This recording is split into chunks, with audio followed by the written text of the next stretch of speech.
नमस्कार दोस्तों, मैं लोकेश स्वागत करता हूं आपका अपने भक्ति चैनल शिवराम में। दोस्तों, आज हम भगवान श्री कृष्ण की संदेश वाहक के बारे में बात करेंगे, जिनका नाम वृंदा देवी है।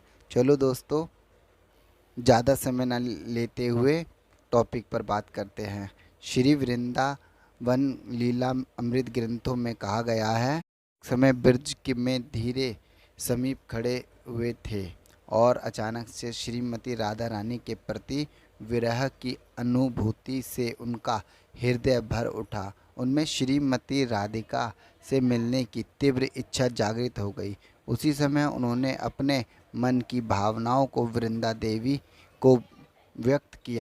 हे सुनो वृंदे, कहिए तो मारे, किस रूपे राधिका असी मिलवे आमारे। भगवान श्री कृष्ण कहते हैं, वृंदा तुम सुनो, मैं तुम्हें कह रहा हूँ कि किस प्रकार राधिका मुझे आकर मिलेंगी। श्री वृंदा के प्रति भगवान श्री कृष्ण ने निवेदन किया कि तुम राधिका की शीघ्रता पूर्वक लेकर आओ। तब तुरंत ही श्री वृंदा राधिका के पास जाकर श्री कृष्ण के राधिका विरह विच्छेद का वर्णन करने लगी। भगवान श्री कृष्ण के दुख और व्याकुलता की कथा सुनकर राधिका अचेतन होकर गिर पड़ी। और सेवा करने पर राधिका की चेतना पूर्वत हो गई और वृंदा ने कहा, हे राधा, तुम्हारे लिए भगवान श्री कृष्ण धीर समीर में खड़े हैं, जहाँ यमुना के तट पर सुगंधित वायु धीरे धीरे बह रही है और श्री कृष्ण के वेणु को समीर के स्पर्श के कारण राधा राधा की ध्वनि उच्चारित हो रही है। आगे ही वृंदा देवी ने कहा, हे श्री राधिके, आपको लेने के लिए मुझे भेजा गया है और अर्धरात्रि व्यतीत हो गई है। तुम मेरे वचनों को सुनो और त्वरित वेशभूषा धारण करो। तब ललितादि सखियों ने राधा रानी को विभिन्न वेशभूषा से सुसज्जित किया और राधा रानी ने, जो भगवान श्री कृष्ण के प्रेम में विनोदनी है, तुरंत सखियों के संग सुखपूर्वक निकुंज की ओर आने प्रस्थान किया। अत्यंत दुखी होकर विजेंद्र नंदन भगवान श्री कृष्ण राधा राधा बोलते हुए वेणु वादन कर रहे थे।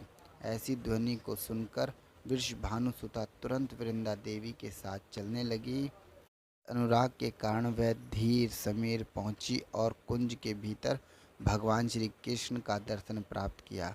राधा का दर्शन करके भगवान श्री कृष्ण के शरीर में नाना भाव उत्पन्न हुए। जैसे दर्शन से समुद्र में लहरें बढ़ने लगती हैं। श्रीमती राधा रानी अति शीघ्र कृष्ण के निकट उपस्थित हो गईं और उन्हें देखकर कृष्ण में परम साथ संभाषण किया। सखियों ने उन्हें घेरा हुआ था और नाना हास परिहास होने लगे।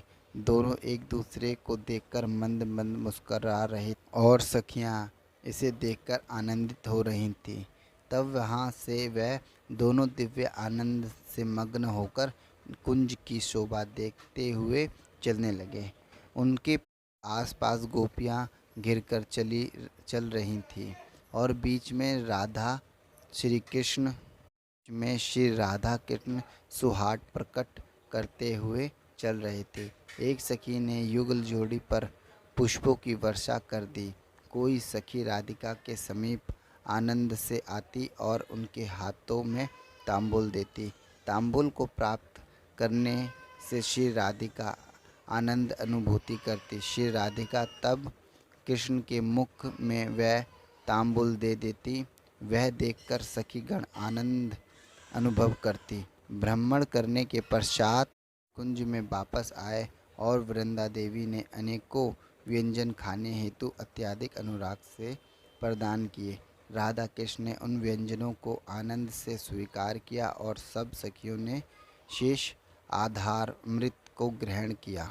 इस प्रकार से श्रीमती वृंदा देवी के प्रयास से श्री राधा कृष्ण का मिलन हुआ और सखियों सहित अनेक लीला संपादित की। प्रेम से बोलो जय श्री राधे। दोस्त अच्छा लगा तो इसे लाइक और सब्सक्राइब करें। धन्यवाद।